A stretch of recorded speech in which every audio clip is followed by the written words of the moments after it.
రండి సార్. ఏం కావాలి సార్? ఎవరా నువ్వు? ఇక్కడ పనిచేస్తున్నాను సార్. పనోడివా? అరే పేట్రో ఎప్పుడు వచ్చావయ్యా? రా వాడు మనూరు పిల్లడేలా టీ తాగుతావా? తెమ్మను. రే మణే, వాడిని తెమ్మను. ఎందుకు పని వడ్డేస్తాడులేయ్యా? ఒరే మణే, ఇక్కడ వర్కర్వే కదరా నువ్వు, వెళితే. అయ్యా మా బంధువుల పిల్లోడు. నేనే వెళ్ళి తీసుకొస్తాను. ఏంటయ్యా ఆఫీసులోకి రాగానే అడ్డమైన వాడు ప్రశ్నలు అడుగుతున్నాడు? వాడు కొత్తగా వచ్చిన పిల్లకాయ, నువ్వు ఎవరైనా దొరికింది జాగ్రత్త, మాతో పెట్టుకోవద్దని చెప్పు. అన్న ఇదిగోన టీ. ఒక టీ తేడానికి ఎంతసేపు ఏట్రా? టీయరా ఇది? నీచంగా ఉంది. మంచి టీ తీసుకురావడం తెలియదురా నీకు? అవునన్నా, టీలో వేడి లేదు, పొగరు లేదు. ఏమన్నా? అదే టీలో వేడి లేదు, షుగరు లేదన్నాను. ముందు మంచి టీ తీసుకురావడం నేర్చుగా. పని తీరా. ఏమైందిరా బావ నీకు? ఎందుకు వాళ్ళని వదిలేసావు చెప్పు. రే పోనీరా, టీతో మోంగడుకుంటే మంచి కలర్ వస్తారు. ఇప్పుడు నాకు ఛాన్స్ దొరికింది. ఒక మాట చెప్పరా, కత్తితో ఒక పోటు పడిచి దాని మీద బట్టి పోసి వస్తాను. మనం ఏమైనా హీరోస్ చూపించడానికి వచ్చావా? కొద్ది రోజులైనా సైలెంట్ గా ఉండి పని నేర్చుకుందాం, నిన్ను పాటలు పడుతుంటే నువ్వు అనవసరంగా సమస్యలు ఎరికించాలో ఉన్నావే. ఇంత ఓపిక నీకు ఎక్కడి నుంచి వచ్చిందిరా బావా? వచ్చిన కూడా నువ్వు వదిలేసి పక్కకు తప్పుకునే బొంత పట్టరా మంది. రే ఊరుకో, ఫోన్ కొట్రా, కొట్రా పోను. ఎందుకు రా నన్ను కొట్టా? నువ్వేగా కొట్రా అన్ను, అందుకే ఒకటి పీకాను. ఏంట్రా కాలేజీలోకి వెళ్తున్నారు? ఎవరా వాళ్ళు? ఓబుల్రెడ్డి మనిషి ఈ కాలేజీలో క్యాంటీన్ నడుపుతున్నాడు. వాడు ఈ కాలేజీలో చదువుకున్న ఓల్డ్ స్టూడెంట్. కూల్ డ్రింక్ అడిగితే కూలింగ్ లేకుండా ఇస్తారంటే. ఏంట్రా సౌండ్ లేదు? కూల్ డ్రింక్ కూల్ గా లేదని గొడవ పడుతున్నాడు. కూల్ గా లేకపోతే కాఫీ వేడిగా ఉండదు, ఉండదు, చట్నీ పులుపుగా ఉంటదిరా. లేదంటే ప్రిన్సిపల్ చెప్పి నీ ఉద్యోగం ఏంట్రా లుక్కురా?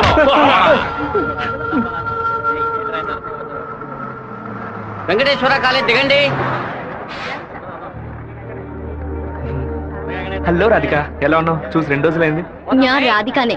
వచ్చే మీరు అనుకున్నట్టు రాయలసీమ రామగిరిలో అశోక్ విద్యాలయంలో 4వ క్లాస్ చదువుకున్న రాధికని కాను. అరే పక్కగా బయోడేటా చెప్పినట్టు చెప్తున్నావా? పాలకాడ్ నుంచి చదువు కోసం నేను తిరుపతి. బాగా గుర్తు తెచ్చుకొని చూడు.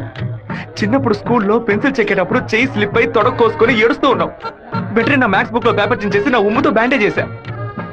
ఓ వారం తర్వాత వచ్చి గాయం మానిపోయిందని తొడ చూపించావు, కానీ ఆ మార్క్ అలాగే ఉండిపోయింది. నీకు అనుమానం అయితే నీ తొడ మీద చూడు, మర్చుంటుంది. ఏంటిది? నడి రోడ్లో నిలబెట్టి అది చూడు ఇది చూడని తప్పుగా సారీ నువ్వు ఇంటికి వెళ్ళి చూసుకో, అదే కరెక్ట్ గా ఉంటది. హే శివ, నువ్వు తిరుపతిలో ఏం చేస్తున్నావు? జయంతి బాగున్నావా? చూసి చాలా రోజులైంది. ఫైన్.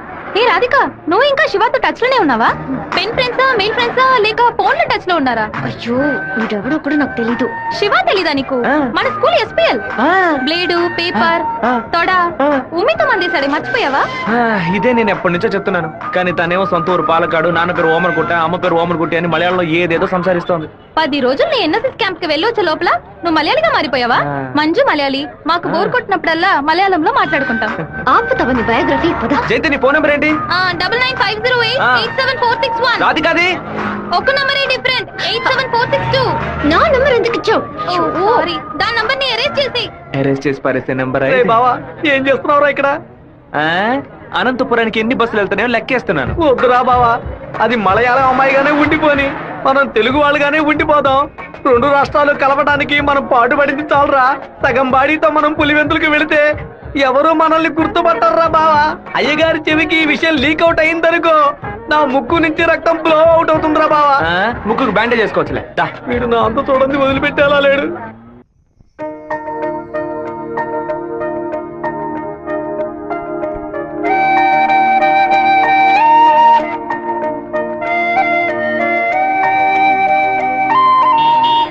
మావా, మా అందరికి బ్రాందీ కొనిపెట్టి నువ్వు మాత్రం బీరు తాగుతావేంట్రా?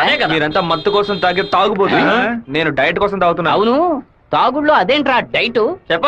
లావుగా ఉన్న వాళ్ళు బ్రెడ్ చపాతీలు తిని ఒళ్ళు తగ్గించడానికి డైట్ చేస్తారు కదా, అలాగే సన్నగా ఉన్న వాళ్ళు బియర్ తాగి పెంచే డైట్. మాట్లాడేటప్పుడు ఫోన్ గెలుకుతావేంట్రా? రాధికకి లవ్ మెసేజ్ పంపిస్తున్నాను. ఆ అమ్మాయిని చూసి 2 రోజులైంది, ఈ లోపేలవా?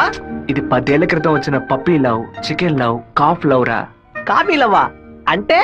సత్తిగా చిన్నతనంలో ఒక అమ్మాయి నచ్చిందంటే ఏదేదో అనిపిస్తుంది, కానీ ఏమీ చేయలేం. మనలో ఏదేదో మార్పు వస్తుంది, కానీ ఏది అర్థం కాదు.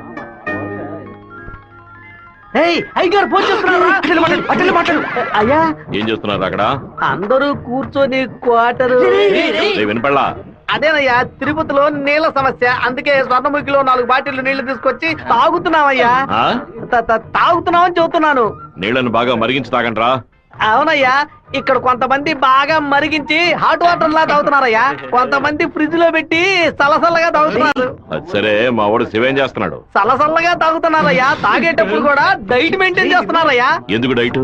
ఒళ్ళుని పెంచుకోవడానికి కొన్ని మందులు తీసుకుంటున్నారయ్యా. అలాగా? అదేదో మంచి మంది అయితే ఓ 10-12 ప్యాకెట్లు ఇక్కడికి పంపించు. మీ అమ్మగారు కూడా ఇద్దాం. అది ప్యాకెట్ లో రాదయ్యా, బాటిల్లోనే వస్తుంది. కొరియర్ లో పంపిస్తే కింద కొలగబోస్తారు. నేను వచ్చేటప్పుడు 4 బాటిల్లు తీసుకొస్తానయ్యా. సరే ఫోన్ అవుతారు శివకి. ఫోన్ లో కంపేమన్నా తెలుస్తుందట్రా. చెప్పండి అన్న. ఇక్కడ నీ పాస్పోర్ట్ రెడీగా ఉంది, నీకు వీలున్నప్పుడు వచ్చి పోస్ట్ ఆఫీస్ నుంచి తీసుకెళ్ళు. అలాగే నాన్న. జయంతి, నిన్న నైట్ ఒక పిక్చర్ మెసేజ్ పంపించాను కదా, అది శివకి పంపించావు. అవును, ఎందుకే పంపించావు? ఐ లైక్ యూ అని వాడు టైప్ చేసి మళ్ళీ నాకే పంపించాడు చూడు. సరే, తొడ మీద మచ్చ ఉందని చెప్పాడే, దాన్ని చూసావా? చూశాను. ఎందుకు చూసావు? నా తొడ నా గాయం. నీ తొడేనమ్మా. ఇంతకు ముందు ఎన్నిసార్లు చూసుకున్నావు? ఎప్పుడైనా ఒకసారి చూసుకుంటా. వాడు చెప్పగానే చూడాలనిపించిందిగా. ఇలాగే మొదలవుతుంది. 100 సార్లు అద్దంలో చూసుకుంటాం. అప్పుడంతా మన మొహాన్ని సరిగ్గా చూసుకోం. రోడ్డున పోయే ఒకడు నువ్వు చాలా అందంగా ఉన్నావని చెప్తే చాలు. పూలు పెట్టుకునేటప్పుడు, బొట్టు పెట్టుకునేటప్పుడు, తల దూకునేటప్పుడు కూడా ఎప్పుడు మొహం అందంగా ఉందా లేదా అని చూసుకుంటాం. ఏదో లోకంలో ఉండి వాడే లోకం అనుకుని చెప్పాలనిపిస్తుంది. అందులో ప్రాబ్లము. ఆ తర్వాత సైనైడ్, సూసైడ్ అని అమ్మాయిల జీవితం మొత్తం టెన్షనే. ఆపుతావా? శాపాలు పెట్టకు. వెంకటేశ్వర కాలేజ్ వచ్చింది. హాయ్ రాధిక, ఎలా ఉన్నావు? మీకేం కావాలి? ఇలా ఉన్న పడంగా అడిగేస్తే ఎలా? ఏం చేయండి చెప్పేనా? అనవసరంగా నిన్న రాత్రి నాకు తప్పుగా మెసేజ్ పంపించారు. ఎవరిని అడిగి పంపించారు? నా నంబర్ సేవ్ చేసుకోవడానికి మీకు ఎవరు పర్మిషన్ ఇచ్చారు? ఎవరిని పర్మిషన్ అడగాలి? హెచ్ఓడినా, ప్రొఫెసర్నా, మీ నాన్న, అమ్మనా? మీ నాన్న ఎక్కడున్నారు? తిరుపతిలోనా, వెంపల్లోనా? Give me your father's number. Yeah. అనవసరంగా వాళ్ళ నాన్న పేరు ఎందుకు ఎత్తావు? నేనేమన్నా ఆయన గురించి బ్యాడ్ గా మాట్లాడానా? ఏమైంది ఇప్పుడు? వాళ్ళ నాన్నగారు ఇప్పుడు లేరు. తన స్కూల్లో చదువుతున్నప్పుడే ఆయన చనిపోయారు. వాళ్ళ నాన్న గుర్తుకు రాకూడదని వాళ్ళ మావయ్య ఇంట్లో ఉంచి చదివిస్తున్నారు. నేను సారీ చెప్తాను గానీ నువ్వు నా లవ్ మ్యాటర్ కొంచెం చెప్పి కన్విన్స్ చేయొచ్చు కదా. ఇలా చూడు, నువ్వు నా ఫ్రెండ్వే, తను నా ఫ్రెండే. నువ్వు ప్రేమించమని కన్విన్స్ చేయమంటున్నావు, తను ప్రేమించొద్దని కన్విన్స్ చేయమంటుంది. నేనేం చేయలేను బాబు, నువ్వే వెళ్ళి మాట్లాడుకో.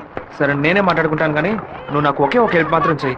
ఇవాళ 6 గంటల గీతాంజలి రెస్టారెంట్ లో వెయిట్ చేస్తూ ఉంటాను. తను 10 నిమిషాలు రమ్మని చెప్పు. ఆ తర్వాత తను డిస్టర్బ్ చేయను. సరే.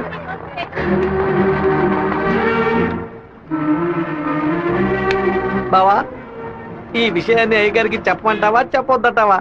గుంట నక్క పనులు చేస్తే ఏదో చంపేస్తాను. ఒక కుటుంబంలో నాన్న హార్ష్ గా ఉంటే కొడుకు సాఫ్ట్ గా ఉంటాడు, కొడుకు హార్ష్ గా ఉంటే నాన్న సాఫ్ట్ గా ఉంటాడు. మీరిద్దరూ రఫ్ అంట. మీ ఇద్దరి మధ్య నేను ఇరుక్కుని తిరగల్లో గోధుమలాగా నలిగిపోతున్నాను. ఓ పంచే, 7 కొండలు ఎక్కు. వెంకటేశ్వర స్వామి దర్శించుకో, కింద అంతా సరైపోద్ది. వీడే దోసి నా దోస్తాడు. వాడు పిలవగానే ఎందుకే నేను రెస్టారెంట్కి వెళ్ళాలి? వాడు లవ్ చేయమని ఎలా నీ వెంటపడి తిరుగుతున్నాడు, అదే విధంగా లవ్ చెయ్యొద్దని నువ్వు కూడా కొంచెం తిరగాలి. కొంచెం బుర్రకెక్కేలా చెప్తావా? ఎప్పుడు వద్దనే మాట మొహం మీద చెప్పినా అంత తేలిగ్గా వదిలిపెట్టరు. వాళ్ళకి అర్థమయ్యే విధంగా మన ప్రాబ్లం ని చెప్తే ఒప్పుకుంటారు. హే, శివ చిన్నప్పటి నుంచి మనకి తెలిసినవాడే కదా, ఎందుకు భయపడుతున్నావు? ధైర్యంగా వెళ్ళు, క్లియర్ గా మాట్లాడు.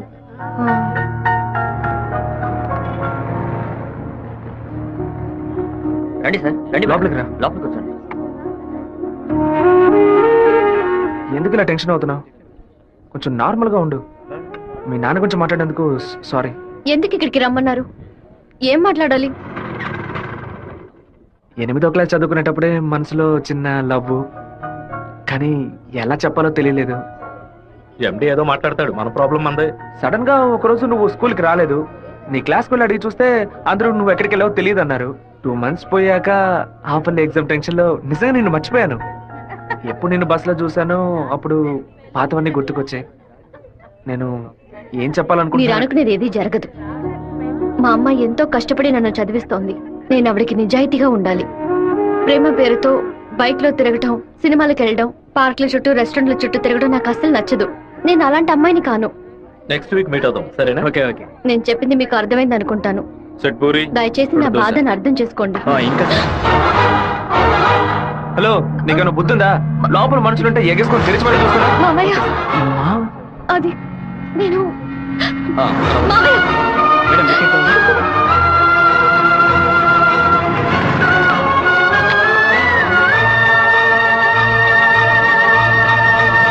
మావయ్య, అలా మౌనంగా ఉండదు మావయ్య. నాతో మాట్లాడు మావయ్య. నేనే తప్పు చేయలేదు మావయ్య. ఏ తప్పు చేయకుండానే వాడితో హోటల్ వరకు వెళ్ళావమ్మా? నన్ను నమ్ము అత్తయ్య, నాకు వాడికి ఎలాంటి పరిచయం లేదు. నువ్వు ఇక్కడ ఉన్నంత వరకు నీ ఇష్టం వచ్చినట్టు నడుచుకో, కానీ ఇక నుంచి నాతో మాత్రం మాట్లాడుకో.